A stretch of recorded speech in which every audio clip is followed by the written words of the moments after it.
నమస్కారం. దూరదర్శన్ యాదగిరి వార్తలకు స్వాగతం. నేను చందన. ముందుగా ముఖ్యాంశాలు. కొండపోచమ్మ సాగర్ ప్రారంభోత్సవానికి ముహూర్తం ఖరారు. ఈ నెల 29న ప్రారంభించనున్న ముఖ్యమంత్రి కేసీఆర్. రాష్ట్రంలో కొత్తగా 71 కరోనా కేసులు నమోదు. ఒకరు మృతి. జీహెచ్ఎంసీ పరిధిలోనే ఎక్కువ కేసులు. దేశంలో 41.61% పెరిగిన కరోనా రికవరీ రేటు. కరోనా కేసులు సమయానికి గుర్తించడం వల్లనే ఇది సాధ్యమైందన్న కేంద్ర ఆరోగ్య శాఖ. నీలి విప్లవం నుండి ఆర్థిక విప్లవం దిశగా మత్స్య సంపద యోజన. మత్స్యకారులకు అధునాతన టెక్నాలజీని అందుబాటులోకి తేనున్నట్లు కేంద్ర మంత్రి గిరిరాజ్ వెల్లడి. దేశవ్యాప్తంగా వేడిగాలులతో ఇబ్బంది పడుతున్న ప్రజలు. సాధారణం కంటే 6 డిగ్రీల వరకు పెరిగిన ఉష్ణోగ్రతలు. రాష్ట్రంలో ఈరోజు కొత్తగా 71 కరోనా పాజిటివ్ కేసులు నమోదయ్యాయి. వీటితో కలిపి రాష్ట్రంలో కరోనా కేసుల సంఖ్య 1991కి చేరింది. ఈ రోజు మృతి చెందిన ఒకరితో కలిపి మొత్తం మృతుల సంఖ్య 57కు పెరిగింది. ప్రస్తుతం 650 మంది చికిత్స పొందుతున్నారు. ఈ రోజు నమోదైన కేసుల్లో 38 జీహెచ్ఎంసీ పరిధిలోనివి కాగా రంగారెడ్డి నుంచి 7, మేడ్చల్ నుంచి 6 ఉన్నాయి. రాష్ట్రానికి వచ్చిన వలస కూలీల్లో 12 మంది, విదేశాల నుండి వచ్చిన వారిలో 4కి కరోనా లక్షణాలు ఉన్నట్లు గుర్తించారు. కాళేశ్వరం ప్రాజెక్టులో భాగంగా నిర్మించిన కొండపోచమ్మ సాగర్ ప్రారంభోత్సవానికి ముహూర్తం ఖరారైంది. ఈ నెల 29న ఉదయం 11:30 గంటలకు కొండపోచమ్మ జలాశయాన్ని ముఖ్యమంత్రి కె చంద్రశేఖరరావు ప్రారంభిస్తారు. మర్కూర్ పంప్ హౌస్ నుంచి కొండపోచమ్మ సాగర్కు నీటిని లిఫ్ట్ చేయనున్నారు. ఈ సందర్భంగా కొండపోచమ్మ ఆలయంలో చిన్నజీయర్ స్వామితో కలిసి ముఖ్యమంత్రి కేసీఆర్ హోమం నిర్వహిస్తారని మంత్రి హరీష్ రావు తెలిపారు. కొండపోచమ్మ సాగర్ ప్రారంభోత్సవంతో కాళేశ్వరం జలాలు ముఖ్యమంత్రి కేసీఆర్ సొంత నియోజకవర్గం గజ్వేల్లో పారనున్నాయి. ముఖ్యమంత్రి కె చంద్రశేఖరరావు రేపు ఉన్నత స్థాయి సమీక్ష నిర్వహించనున్నారు. మధ్యాహ్నం 2 గంటలకు ప్రగతి భవన్లో జరిగే ఈ సమీక్ష సమావేశంలో రాష్ట్ర అవతరణ వేడుకల నిర్వహణతో పాటు కరోనా నివారణకు తీసుకుంటున్న చర్యలు, లాక్డౌన్ అమలుపై చర్చిస్తారు. లాక్డౌన్ మరిన్ని సడలింపులపై నిర్ణయం తీసుకునే అవకాశం ఉంది. రోహిణి ఖాతే ప్రవేశించిన నేపథ్యంలో వానాకాలం వ్యవసాయంపై చర్చిస్తారు. గ్రామాల్లో ఎరువులతో పాటు విత్తనాల అందుబాటుపై సమీక్ష చేసి అవసరమైన చర్యలు తీసుకుంటారు. జూన్ 2న రాష్ట్ర అవతరణ దినోత్సవం ఎలా జరపాలి అన్న విషయంపై కూడా ముఖ్యమంత్రి కేసీఆర్ ఈ సమావేశంలో చర్చించనున్నారు. కరోనా వ్యాప్తి నివారణకు ప్రభుత్వం అన్ని రకాల చర్యలు తీసుకుంటోందని రాష్ట్ర వైద్య ఆరోగ్య శాఖ మంత్రి ఈటెల రాజేందర్ అన్నారు. వలస కార్మికుల విషయంలో కూడా చర్యలు తీసుకుంటున్నామని తెలిపారు. 1000 వెంటిలేటర్లు కావాలని కేంద్ర ప్రభుత్వాన్ని కోరామని, ఇప్పటి వరకు ఎలాంటి స్పందన రాలేదని తెలిపారు. ఇదిలా ఉండగా America Indian foundation, grace foundation ఆధ్వర్యంలో మైక్రాన్ సంస్థ 100 వెంటిలేటర్లను అందజేసింది. ఇందులో 80 వెంటిలేటర్లు గాంధీ ఆసుపత్రికి, 10 వెంటిలేటర్లు ఉస్మానియా ఆసుపత్రికి, 10 వెంటిలేటర్లు చెస్ట్ హాస్పిటల్కు అందజేస్తామన్నారు. వీటితో పాటు 5000 పీపీఈ కిట్స్, 5000 N95 మాస్కులు కూడా అందించారు. తమ విజ్ఞప్తిని మన్నించి వెంటిలేటర్స్ తయారు చేసి ఇవ్వడానికి ముందుకు వచ్చిన డీఆర్డీఓకు ధన్యవాదాలు తెలిపారు. కరోనా వ్యాప్తి నేపథ్యంలో రాష్ట్రంలో ఆర్థిక సంక్షోభం నెలకొన్నప్పటికీ రైతులకు 1200 కోట్ల రూపాయల రుణమాఫీ చేశామని రాష్ట్ర మంత్రి కె తారక రామారావు తెలిపారు. రాజన్న సిరిసిల్ల జిల్లాలో మంత్రులు నిరంజన్ రెడ్డి, ప్రణాళిక సంఘం ఉపాధ్యక్షుడు వినోద్ కుమార్తో కలిసి కేటీఆర్ పర్యటించారు. జిల్లాలోని ముస్తాబాద్లో రైతు వేదిక, రాచర్ల గొల్లపల్లిలో వ్యవసాయ గోదాం నిర్మాణానికి శంకుస్థాపన చేశారు.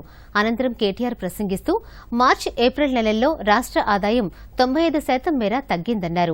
వానాకాలం సాగు కోసం విత్తనాలు అందించేందుకు ముఖ్యమంత్రి కేసీఆర్ నిధులు మంజూరు చేసినట్లు చెప్పారు. ప్రపంచమంతా ఈ కరోనా విషయంలో ఎక్కడికక్కడ గందరగోళంలో ఉన్నది. అమెరికా నుంచి మొదలు పెడితే భారతదేశం దాకా ప్రపంచంలోని అన్ని దేశాలు కూడా తల్లడిల్లిపోతా ఉన్నాయి. ప్రపంచంలో అన్ని ప్రభుత్వాలు, అన్ని సంస్థలు, వ్యక్తులు అందరికీ కూడా ఆర్థికంగా అంతో ఇంతో దక్కా తగులుతున్నది, అంతో ఇంతో దెబ్బతిని ఉన్నారు. పరిశ్రమలు కావచ్చు, అందరూ ఇంకా ఇతర ప్రభుత్వాలు కావచ్చు లేదా వ్యక్తులు కావచ్చు, అందరికీ కూడా అంతో ఎంతో ఇబ్బంది కలుగుతూ ఉన్నది. అట్లాంటి ఈ పరిస్థితుల్లో ఎంత ఇబ్బంది ఉన్నా రాష్ట్ర ప్రభుత్వం యొక్క ఆదాయం కూడా మార్చి నెలలో, ఏప్రిల్ నెలలో, మే నెలలో 95% తగ్గిపోయినా, అంటే 100 రూపాయలు వచ్చే కాడ కేవలం 5 రూపాయలు వచ్చినా మన ముఖ్యమంత్రి కేసీఆర్ గారు మాత్రం ఒక నిర్ణయం తీసుకున్నారు.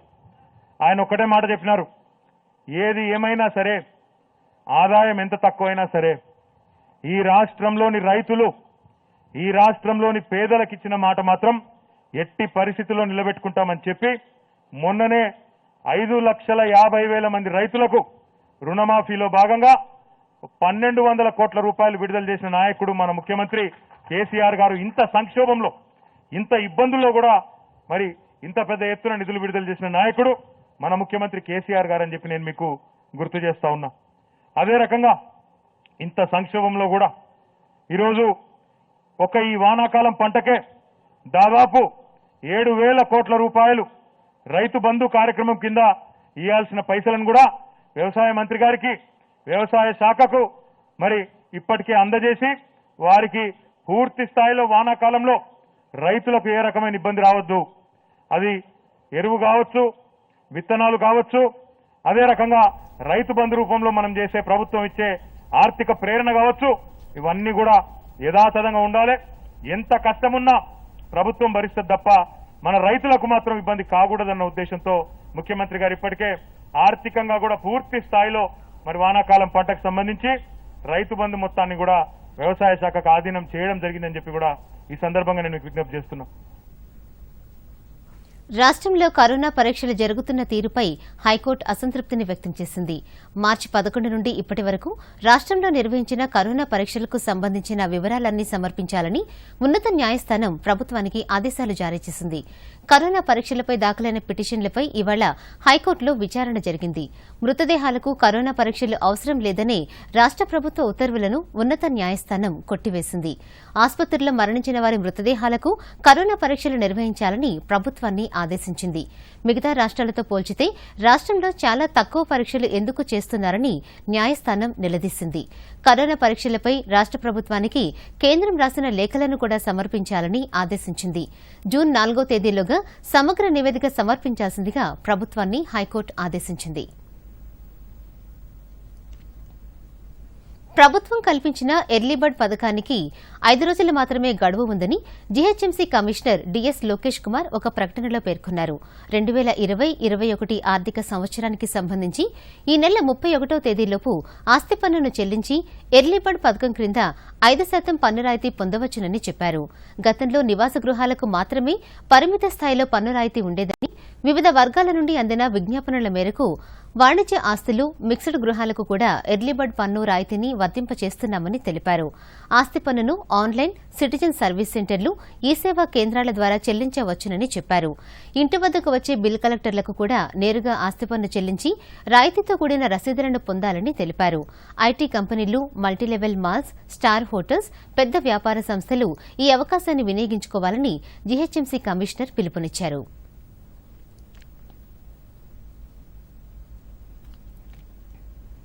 దేశంలో వరుసగా 6వ రోజు 6,000కు పైగా కేసులు నమోదయ్యాయి.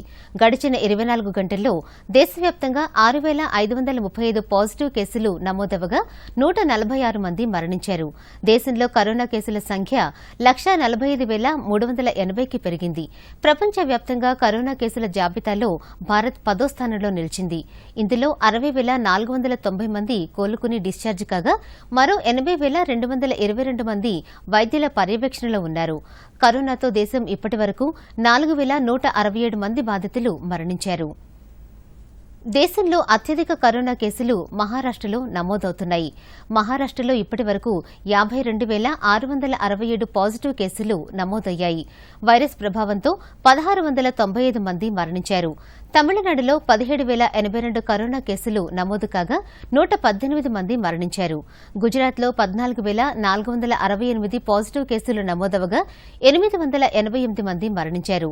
దేశ రాజధాని ఢిల్లీలో ఇప్పటి వరకు 14,053 కేసులు నమోదవగా 276 మంది మరణించారు. రాజస్థాన్లో 7,300 పాజిటివ్ కేసులు నమోదవగా 167 మంది మరణించారు. దేశంలో కరోనా వైరస్ నుండి కోలుకుంటున్న వారి శాతం రోజురోజుకు పెరుగుతోంది.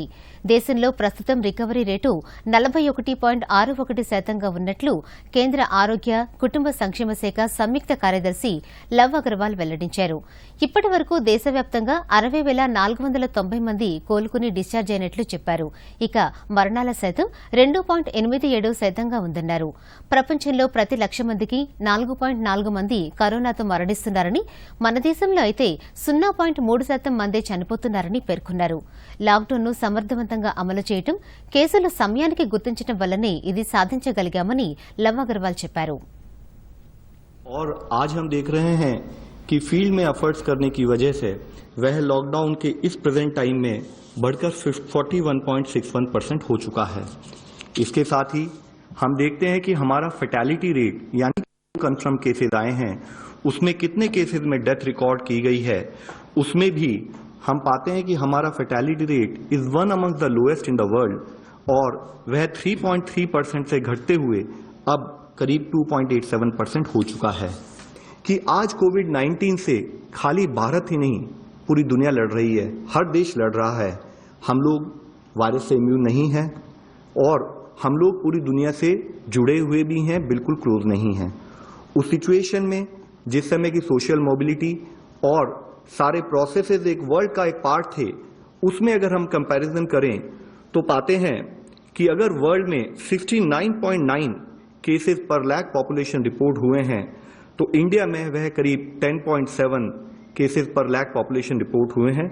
हम इसको और अपने से संबंधित देशों से अगर कंपेयर करें तो यहां मैं आपकी दृष्टि में लाना चाहूंगा कि यह कंपैरिजन केवल एब्सोल्यूट नंबर्स पर है, जबकि हम सबको पता है कि whether it in terms of availability of resources और whether also in terms of density of population in this country, जिसमें कि सोशल डिस्टेंसिंग को फॉलो करना उतना ही मुश्किल होता है, उसके बावजूद भी अगर हम इंडिया की रिलेटिव परफॉर्मेंस देखें तो पाते हैं कि जैसे कि स्पेन में 504 केसेस पर लाख पॉपुलेशन रिपोर्ट हो रहे हैं, बेल्जियम में करीब 499 केसेस पर लाख पॉपुलेशन रिपोर्ट हो रहे हैं, अमेरिका में उसी तरह से 486 केसेस पर लाख पॉपुलेशन रिपोर्ट हो रहे हैं और lower end of the spectrum में भी अगर हम जाएं और पाते हैं तो देखते हैं कि मैक्सिको जैसे देश में भी 52.2 केसेस पर लाख रिपोर्ट हो रहे हैं। उस समय पर इंडिया में लॉकडाउन और साथ में कंटेनमेंट्स पर जो हमारे एफर्ट्स रहे हैं उसके कारणवश हम ये पाते हैं कि करीब 10.7 लाख केसेस पर लाख हमारे यहाँ रिपोर्ट हुए हैं। तो जैसे कि हम कई बार इस बारे में बात कर चुके हैं कि कोई भी डेथ रिपोर्ट होना देश के लिए एक बहुत दुख का विषय है, बट अगर हम देखें तो पाते हैं कि जैसे वर्ल्ड में ओवरऑल 6.4% फैटेलिटी रेट ऑब्जर्व किया गया है, तो India has one of the lowest fatality rate among the countries जहां पर की हायर केसेस रिपोर्ट हुए हैं, which is as low as 2.87%। हम इसको अगर दूसरे देशों से कंपैरिजन में देखें तो पाते हैं कि जैसे कुछ देशों में 19.9%, 16.3% या 14.3% इस हाई रेट पर अगर केस फैटेलिटी ऑब्जर्व की गई है तो उसके मुकाबले इंडिया में एज लो एज 2.87% फैटेलिटी हमने नोट की है। इसी एनालिसिस को अगर हम देखें कि अगर हम पॉपुलेशन के बेसिस पर उसको नॉर्मलाइज करें तो पाते हैं कि जो हमारे यहाँ पर अगर वर्ल्ड में 4.5 केसेस डेथ जो लाख पॉपुलेशन रिपोर्ट हुई हैं आज तक, तो इंडिया में वह करीब 0.3% डेथ पर लाख पॉपुलेशन रिपोर्ट हुई है, जबकि उसके कंपैरिजन में और देशों से अगर हम कंपेयर करें तो पाते हैं कि एज हाई एज 81 डेथ पर लाख पॉपुलेशन भी कुछ देशों में रिपोर्ट हुई हैं। इसके साथ ही प्रिवेंटिव एस्पेक्ट्स के रूप में हैंड हाइजीन, रेस्पिरेटरी हाइजीन और एनवायरमेंट एंड सैनिटेशन, यानी कि जो कि फ्रीक्वेंटली टच सर्फेसेज हैं उनको हम क्लीन रखें और इन सब कार्यों को करते हुए हमारा एफर्ट होना चाहिए कि हमारा जो भी बिहेवियर है वह कोविड अप्रोप्रिएट बिहेवियर हो, ताकि हम कोविड से अपने आप को बचा सकें। और इन सब कार्यों को करते हुए इसके साथ ही जरूरत है कि जैसे हम सब लोग इससे पहले भी बात कर चुके हैं कि करीब 50% डेथ केसेस एल्डरली पॉपुलेशन में रिपोर्ट हुए हैं और साथ ही करीब 73% केसेस जो डेथ के हैं वह पीपल विद कोमॉर्बिडिटीज में रिपोर्ट हुए हैं। तो हम इन सब प्रिवेंटिव एस्पेक्ट्स को लेते हुए अपने घर में जो एल्डरली हैं, अपने घर में जो वल्नरेबल पॉपुलेशन है, उन सबको बचाने के लिए ये सारे प्रिवेंटिव स्टेप्स लें और कोई भी अगर हमारे को कोई भी ऐसा केस दिखता है कि जिसमें कोई हमारे को सिम्टम्स हैं तो हम गवर्नमेंट द्वारा ऑर्गेनाइज की फैसिलिटीज को एक्सेस करें। धन्यवाद। దేశంలో ప్రస్తుతం రోజుకి 1,10,000 కరోనా వైరస్ శాంపిల్స్ ను పరీక్ష చేస్తున్నామని భారత వైద్య పరిశోధన మండలి director general doctor Balram Bhargava తెలిపారు. మార్చి 24 వరకు 123గా ఉన్న ల్యాబ్ల సంఖ్యను 610కి పెంచినట్లు వెల్లడించారు. త్వరలో టెస్టింగ్ల సంఖ్యను 2 లక్షలకు పెంచే ప్రయత్నాలు మొదలుపెట్టినట్లు చెప్పారు. లాక్డౌన్ నిబంధనలు సడలించిన నేపథ్యంలో పెరుగుతున్న కరోనా కేసులకు అనుగుణంగా పరీక్షలను పెంచేందుకు సిద్దమవుతున్నట్లు బలరాం భార్గవ తెలిపారు. Which drug is not working? That is, so a lot of drugs are being repurposed for the use of COVID, whether it be for prophylaxis or for the treatment of COVID. Now we all know that chloroquine is a very old anti-malarial drug for several, it's been in use for nearly 100 years.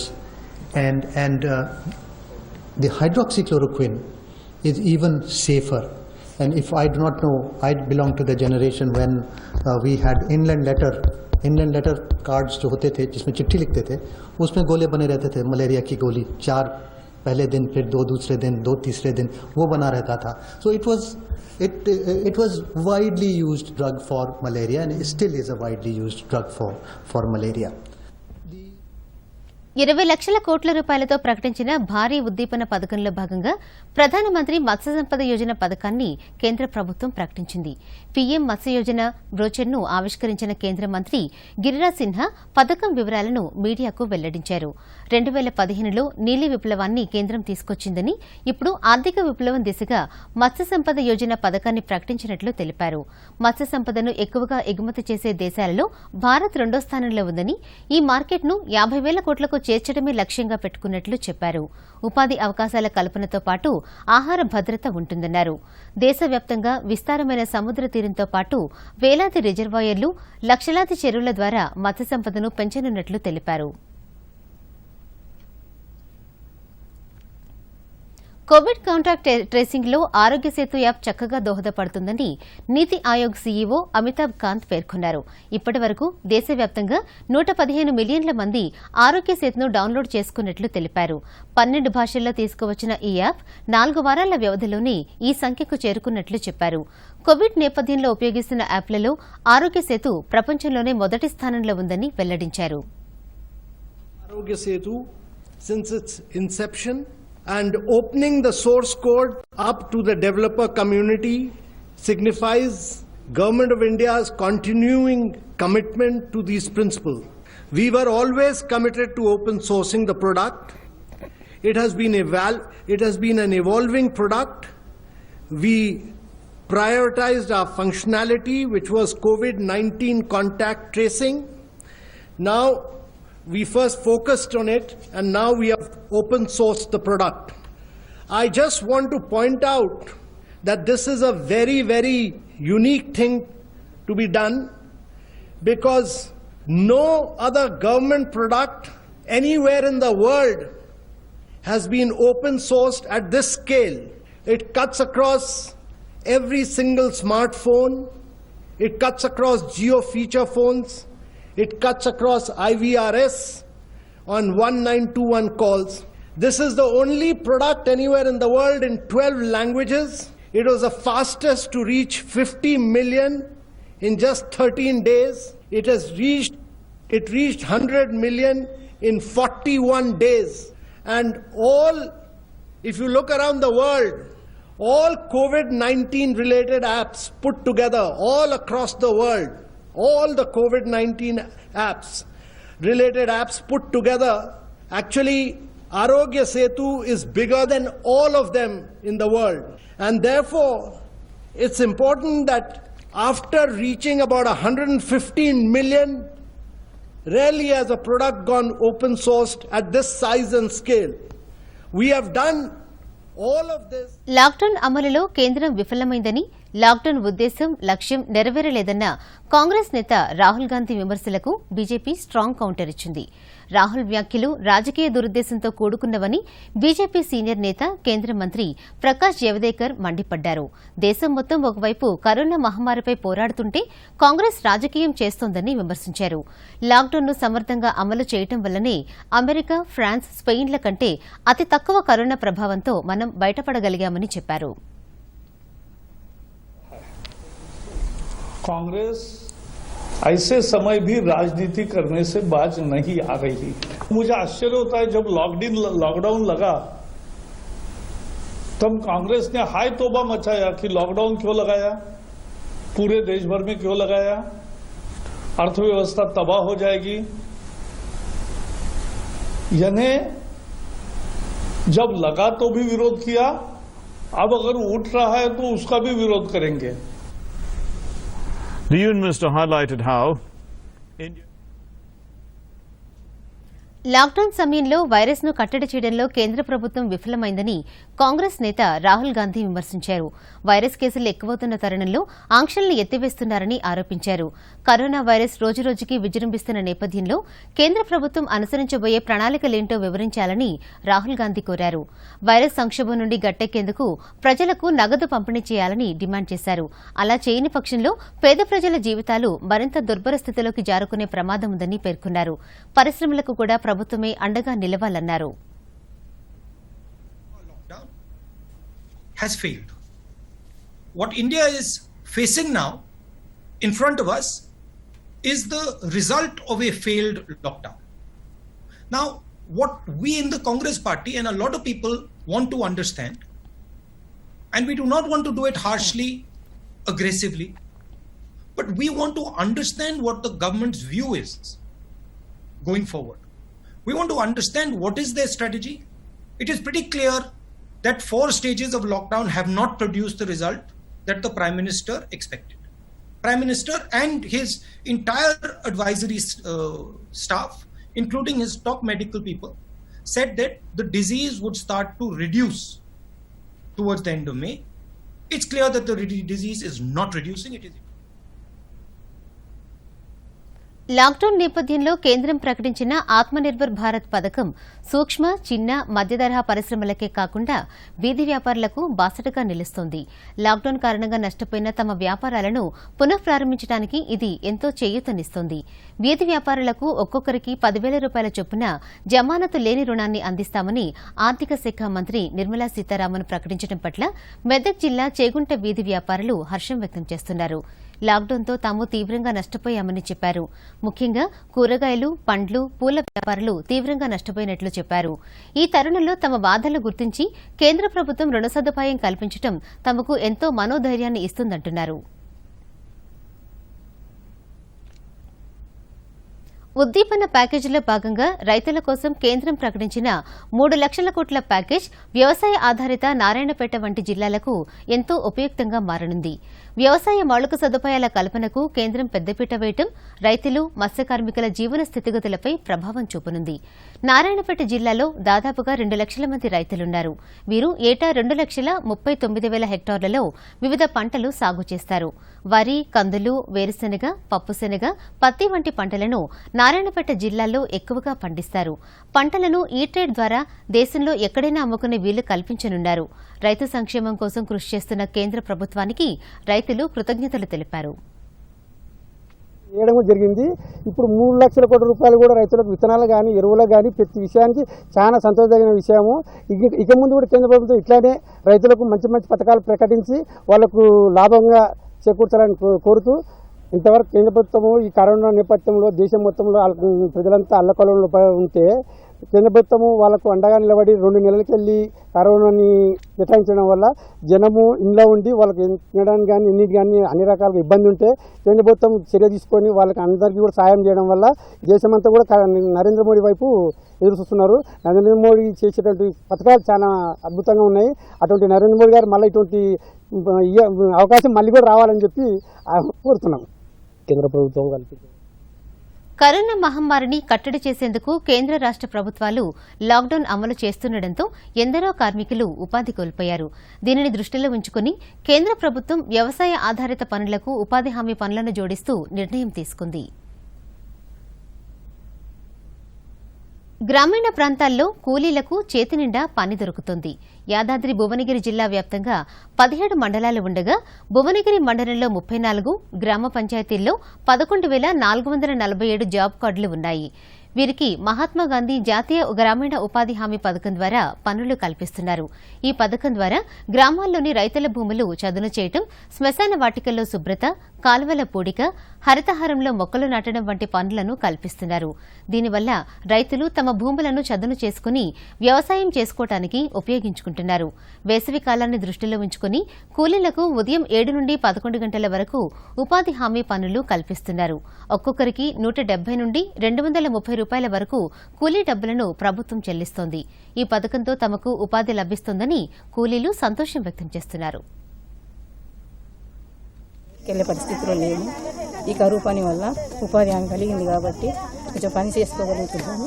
ఎండలకు కూడా తట్టుకుంటున్నాము. ఎండకు తట్టుకొని కూడా వస్తున్నాము. ఈ కరువు వచ్చిందని కరువు పనికి చాలా ఛాన్స్ అవుతుంది మాకు మంచిగా. అప్పుడు ఇంత ఆరోగ్యం లేకపోయేది.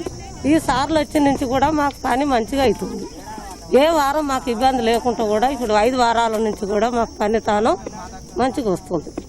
ఈ కోవిడ్ కరోనా వచ్చిన తర్వాత గ్రామాల్లో నిరుపేద కుటుంబాలు చాలా బీదంగా డబ్బులు లేక ఇబ్బంది పడేది. మరి ప్రభుత్వం దాన్ని చేసుకుని రైతులకు అనుసంధానంగా పెట్టి మరి ఉపాధి హామీలు మరి కూలీలు చాలా మంది మా ఊర్లో ఉపాధి హామీ పోతురు. దానివల్ల కొద్దిగా వాళ్ళకు ఉపాధి దొరుకుతుంది కాబట్టి కష్టాలు కొద్దిగా తీరినట్టే. మరి అదేవిధంగా రైతులకు ఇట్లా ఇది ఉపయోగపడుతుంది, ప్లస్ కూలీలకు ఇట్లా ఉపయోగపడుతుంది కాబట్టి ఈ లాక్డౌన్ కారణంగా వివిధ రాష్ట్రాల్లో చిక్కుకున్న వలస కూలీలను స్వస్థలాలకు చేర్చడానికి కేంద్రం శ్రామిక్ ప్రత్యేక రైళ్లను నిర్వహిస్తోంది. ఇందులో భాగంగా ఈ నెల 25 వరకు 3,274 శ్రామిక్ ప్రత్యేక రైళ్లను నడిపినట్లు రైల్వే శాఖ ప్రకటించింది. దేశంలోని వివిధ ప్రాంతాల నుండి 44 లక్షల మంది వలస కూలీలను స్వస్థలాలకు చేర్చినట్లు తెలిపింది. సోమవారం ఒక్కరోజే 223 రైళ్లలో 2,80,000 మంది వలస కూలీలను స్వస్థలాలకు చేర్చినట్లు రైల్వే శాఖ వెల్లడించింది. దేశీయ విమానయాన సర్వీసులు ప్రారంభమైన తొలి రోజు 58,318 మంది ప్రయాణించారని విమానయాన శాఖ మంత్రి హర్దీప్ సింగ్ పూరి ట్వీట్ చేశారు. 25న అర్ధరాత్రి వరకు 832 విమానాలు నడిపినట్లు ఆయన పేర్కొన్నారు. కాగా ఈ రోజు ఆంధ్రప్రదేశ్లో విమాన సర్వీసులు ప్రారంభమయ్యాయి. వివిధ ప్రాంతాల నుండి విశాఖ, విజయవాడలకు విమానాలు నడిచాయి. రెండో రోజు విమాన సర్వీసుల సంఖ్య మరింతగా పెరిగాయి. విమానాశ్రయంలో నిబంధనల మేరకు పరీక్షలు నిర్వహిస్తున్నారు.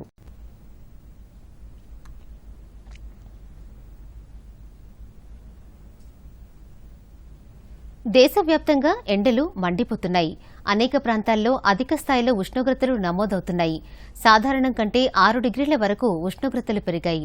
దీంతో పాటు వేడిగాలులతో ప్రజలు ఉక్కిరిబిక్కిరి అవుతున్నారు. అనేక రాష్ట్రాల్లో 45 డిగ్రీల కన్నా ఎక్కువ స్థాయిలో ఉష్ణోగ్రతలు నమోదవుతున్నాయి.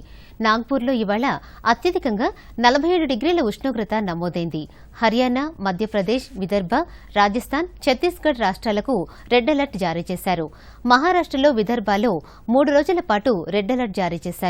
పశ్చిమ, తూర్పు మధ్యప్రదేశ్లో కూడా హెచ్చరికలు జారీ చేశారు. పంజాబ్లో కూడా సూర్యప్రతాపం కొనసాగుతుంది. అమృత్సర్లో ఇవాళ మధ్యాహ్నం 44 డిగ్రీల ఉష్ణోగ్రతలు నమోదయ్యాయి.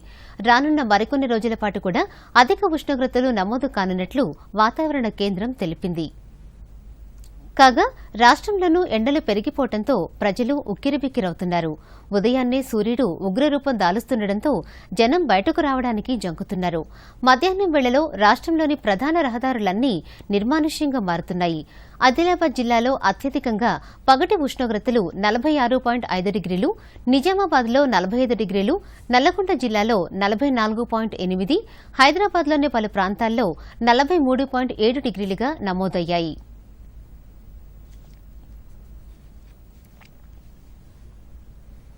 ఈ వార్తలను మీరు యూట్యూబ్ ఇంకా ట్విట్టర్లలో కూడా డీడీ యాదగిరిలో వీక్షించవచ్చు.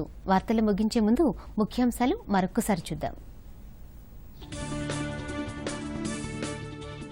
కొండపోచమ్మ సాగర్ ప్రారంభోత్సవానికి ముహూర్తం ఖరారు. ఈ నెల 29న ప్రారంభించనున్న ముఖ్యమంత్రి కేసీఆర్.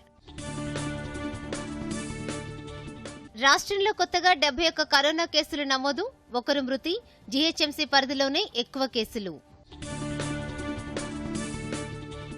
దేశంలో 41.61% పెరిగిన కరోనా రికవరీ రేటు. కరోనా కేసులు సమయానికి గుర్తించడం వల్లనే ఇది సాధ్యమైందన్న కేంద్ర ఆరోగ్య శాఖ. నీలి విప్లవం నుండి ఆర్థిక విప్లవం దిశగా మత్స్య సంపద యోజన. మత్స్యకారులకు అధునాతన టెక్నాలజీని అందుబాటులోకి తేనున్నట్లు కేంద్ర మంత్రి గిరిరాజ్ వెల్లడి. దేశవ్యాప్తంగా వేడిగాలులతో ఇబ్బంది పడుతున్న ప్రజలు. సాధారణం కంటే 6 డిగ్రీల వరకు పెరిగిన ఉష్ణోగ్రతలు.